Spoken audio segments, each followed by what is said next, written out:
एक दिन ठाकुर जी ने गोविंद दास जी से कहा, हे गोविंदा, मुझे दाल बाटी खाने का मन है।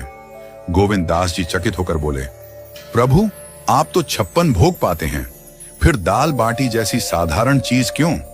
ठाकुर जी ने हंसते हुए कहा, आज मैं 56 भोग नहीं बल्कि तेरे हाथों बनी दाल बाटी खाना चाहता हूं, पर मंदिर की रसोई में नहीं, मैं तेरी कुटिया में आऊंगा, वहां तू इसे उपलों पर बना।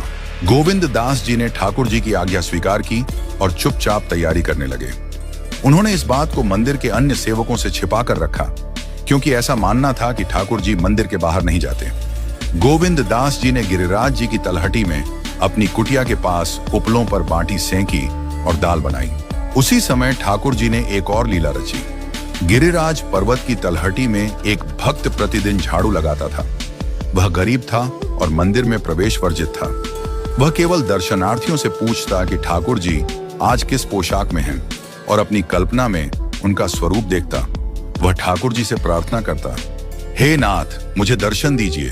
इस जन्म में तो मैं आपके योग्य नहीं, पर अगले जन्म में कृपा करके मुझे चींटी बना दीजिए ताकि आपके चरणों में आ सकूं। उसकी इस प्रार्थना ने ठाकुर जी को रीझा दिया। ठाकुर जी मंदिर से बाहर आए और झाड़ू लगाने वाले के पास पहुंचे।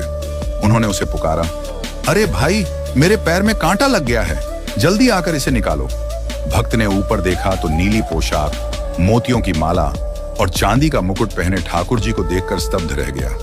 वह भाव विभोर होकर उनके चरणों में गिर पड़ा। ठाकुर जी ने अपने चरण उसकी गोद में रख दिए और कहा, जल्दी से कांटा निकाल, हाथ से नहीं निकले तो अपने दांतों से निकाल। भक्त ने कांटा निकालते हुए ठाकुर जी के चरणों का स्पर्श किया और प्रेमाश्रु बहाए। इस अद्भुत कृपा से उसका हृदय आनंदित हो गया। इसके बाद ठाकुर जी ने कहा, अब तू मुझे गोविंद दास की कुटिया तक ले चल। भक्त ने ठाकुर जी को अपने कंधे पर बैठाया और कुटिया तक पहुंचा। वहां पहुंचकर ठाकुर जी ने उसे वृक्ष के नीचे रुकने को कहा और स्वयं गोविंद दास की कुटिया में पहुंचे। गोविंद दास जी ठाकुर जी को देखकर आनंदित हो गए। ठाकुर जी बोले, गोविंदा, जल्दी खाना परोस, मुझे बहुत भूख लगी है। गोविंद दास ने सुंदर पत्तल में बाटी, दाल, चूरमा और चटनी परोसी। ठाकुर जी खाने लगे, लेकिन बीच बीच में बाटियां अपनी पीतांबर में छिपाने लगे। जब गोविंद दास ने यह देखा तो बोले, प्रभु, आप मंदिर में 56 भोग पाते हैं और यहाँ बाटियां छिपा रहे हैं, ये सब किसके लिए है? ठाकुर जी ने मुस्कुराते हुए कहा, ये बाटियां उस भक्त के लिए हैं जिसने मेरा कांटा निकाला था। वह मेरा सखा है और मैं उसे यह प्रसाद दूंगा। गोविंद दास जी ने ठाकुर जी से कहा, प्रभु, आपने नियम तोड़कर एक साधारण भक्त को छूने दिया, अब आपको आचमन करना होगा। ठाकुर जी ने जल लिया और आचमन करने लगे। तभी गोविंद दास जी